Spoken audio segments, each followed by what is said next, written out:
when you look at 28, I mean, I know it's crazy, but you had this conversation about with Maureen about George Clooney, Oh, yeah. who I worked with when we did K Street together. Mhm. We spent like 10 weeks in Washington shooting the show. I had to almost go into detox afterwards, but Oh, wow. hanging out with these guys, I just love to go out.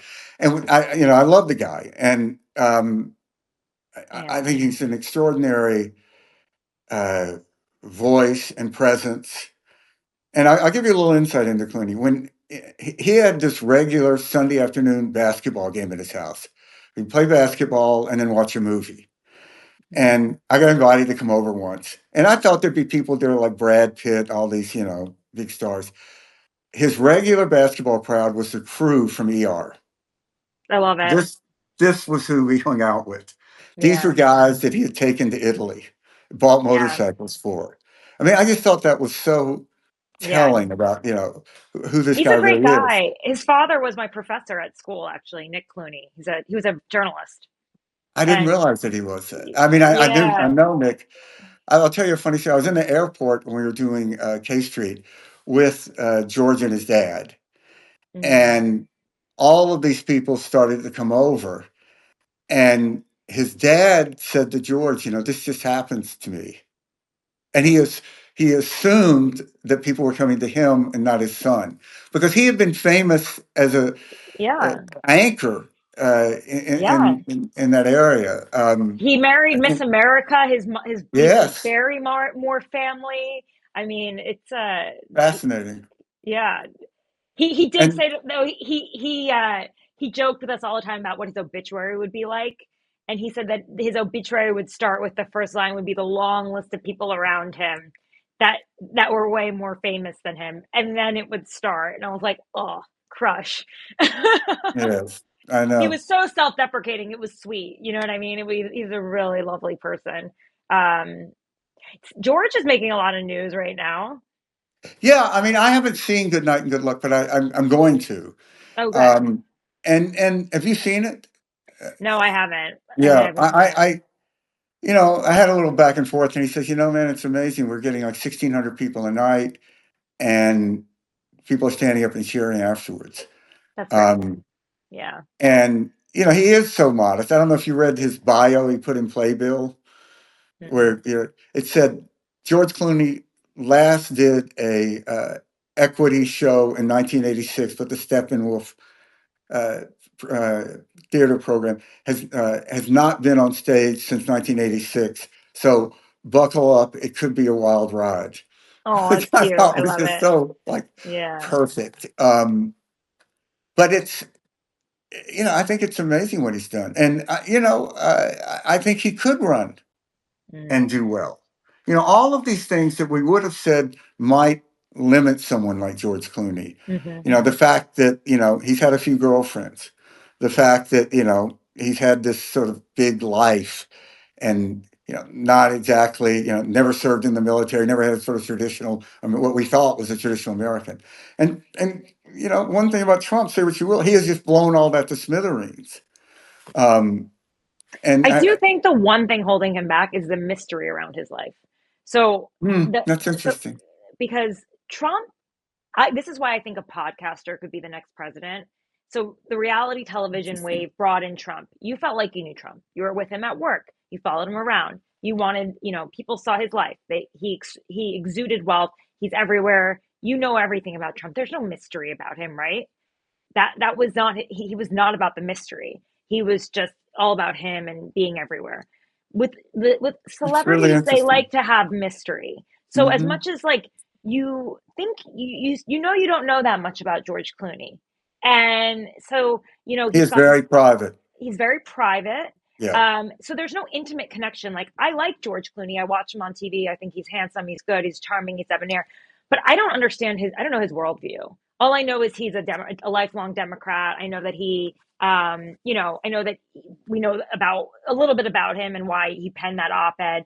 But a podcaster they're in your ear and they're like reality TV. They're the new wave. So like a Joe Rogan, someone would say, I know everything about that guy. I know him. Or one of these other like very Yeah. prominent people, because they're in your ear. There's an intimacy there. They know your worldview. They know your perspective. They hear you talking about your wife and your dog and your kids, and you're vlogging, and they're like, oh, I don't feel like that person. I feel the authenticity. I know them. And like, I really think that in this age, especially post COVID, where so many people were in front of their phones, Hmm. dying to be touched by a person, dying to feel some sort of connection, that the next person that they elect is going to have to be someone that they feel truly connected to. And I don't think Kamala Harris, they felt that enough either. I bet if she woke up every morning and she looked into her phone, makeup or whatever, and said, hey, I'm Kamala Harris, day 2 on the campaign trail. I'm exhausted, but like, I'm doing this for you.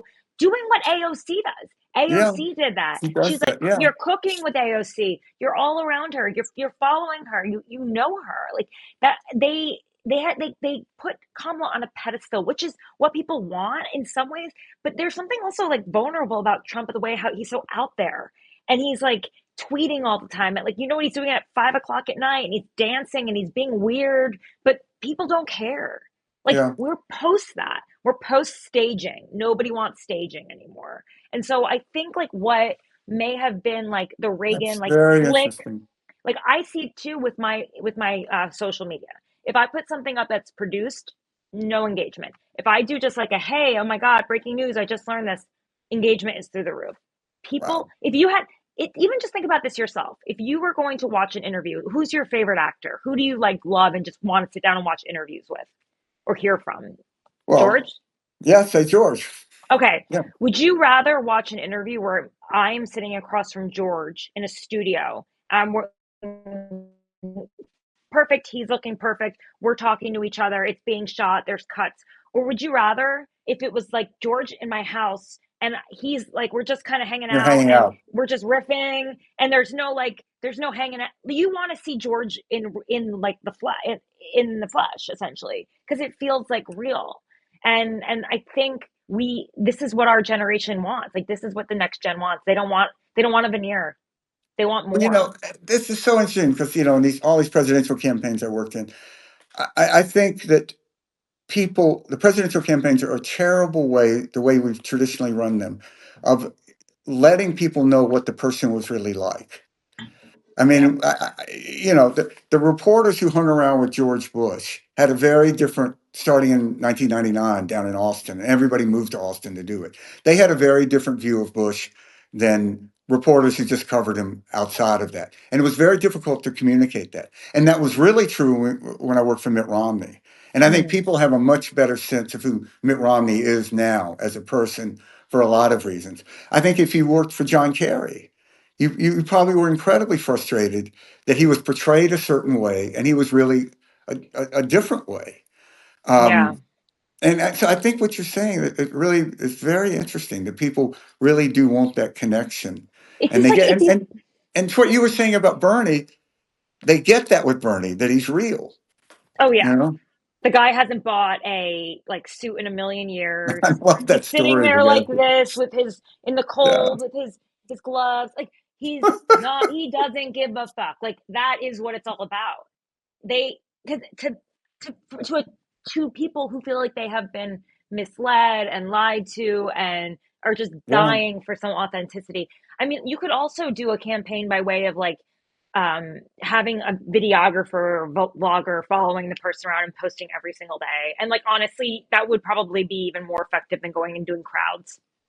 Like sure, go to the towns that you need to go to hit where you need to go, but within this world that we live in right now, like also post all of it up until the moment they get on the stage, every moment, like maybe like the call with their wife, the Yeah. moments, like the real moments, and like you could even make fun of the fact it's like I got to put my fucking makeup on and it's a man. You know what I mean? Like Yeah. that. I think people would like that. I mean, you have to project strength, I think, in some ways, but the strength is the message, right? And I think people felt connected to AOC because she did that. She was one of the first politicians Yeah. to really just be like, you're in my house with me and you're this and this is who I am and I'm a shit kicking, woman from the Bronx who's going to take out the establishment. And uh, uh, It's he, so antithetical to how traditional presidential campaigns are run.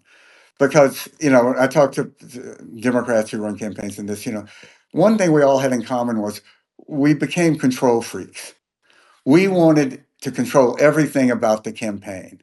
And I think that that was just very limiting yeah, as to what it was. And I think what you're saying is it just makes so much more sense.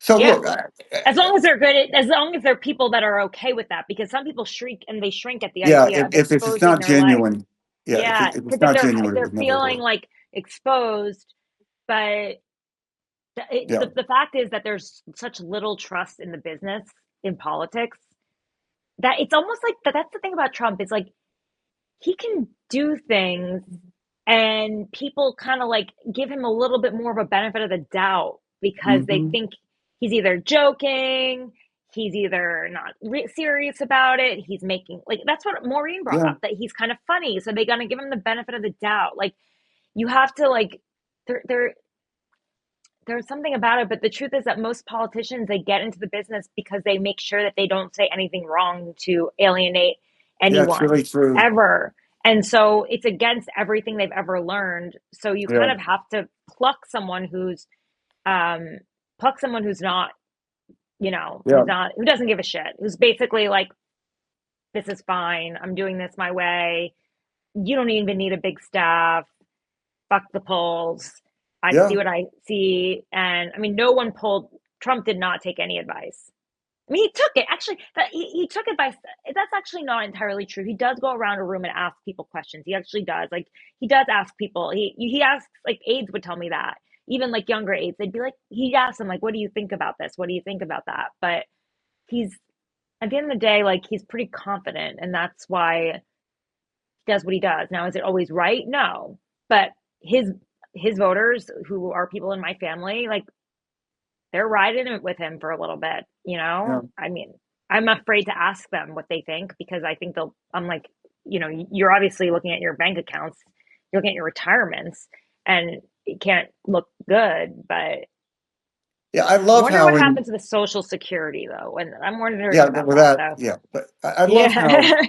in these conversations you have with people, with your audience, you talk about your family and sort of grounded in that, about your mom and your dad. I mean, it's just it's They're nuts. I should bring it, them into the it really, no, you really get a sense. Well, look, we could go on and on, but I just want to everybody who's listening here should subscribe to the Red Letter. Thanks.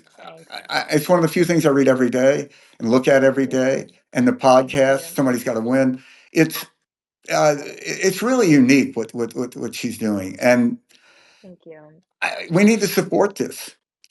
Thank So it's a you. win-win. You're doing good, and it's also fascinating and interesting, and you really get a different perspective on somebody who has really done everything. I mean, I just find it so fascinating that you had all of these different jobs, and this is where you are now. At a time when you could pick if you wanted to be an anchor, you could be an anchor. If you wanted to be a New York Times White House correspondent, you could do that. And this is the road you're going. And I think that's so fascinating and telling and brave, to be honest. Um, Thanks. and I think it's going to be a huge success. It already is. And be a real voice that will factor into the conversation for a long time. So, Thank just on a you. personal level, thank you for doing this because I think we No, need thank you. so much more of it. Um, so, look, we'll do this again. Thanks for joining, but Yeah, I would love that. definitely sign up to the Red Letter. Thank you so Okay. much for your support. Okay, I All appreciate right. that, Take Steve. care. Okay. To support my journalism, please hit that subscribe button and share this with your friends.